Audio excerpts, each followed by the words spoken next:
Benedict, kumusta na sa ngayon ang sitwasyon dyan sa labas ng Senado?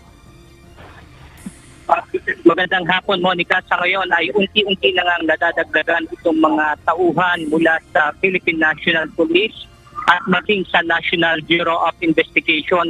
Sa ngayon ay mayroong 3 sasakyan ng NBI ang totally naka-block dito sa may gate ng Senado. Ibig sabihin wala silang maaaring palabasin na sasakyan mula nga doon sa loob ng compound ng Senate at maging dito nga sa may gate kung saan dumadaan yung mga individual ay nakabantay din itong mga otoridad. At sa ngayon ay dumadami na rin itong mga individual na nakikibalita dito nga sa nangyayari sa Senado at may mga dumating na rin na mga tauhan mula sa Special Weapons and Tactics at saka itong District Mobile Force Battalion mula sa Southern Police District at meron din silang mga dalang shield kung sakaling ang dumating itong mga taga-suporta ni Senador Ronald Bato de la Rosa.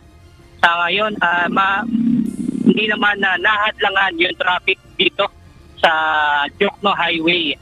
At kanina tinanong natin si NBI Director Melvin Matibag at wala siyang ibinigay pang detalye kung ito nga ba ay pag-aresto ni Senator Ronald Bato de la Rosa at tinanong na rin siya kung ito ba ay makakapasok doon sa loob at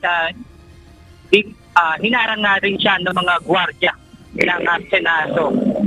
Sa ngayon, Monica, ay medyo mataas yung tension dito sa labas ng Senado at patuloy tayong nakabantay sa kung ano ang mga magiging update pa ng mga sitwasyon dito nga sa labas ng Senado. Kaya muna natin update mula rito sa Pasay City. Balik sa iyo dyan, Monica.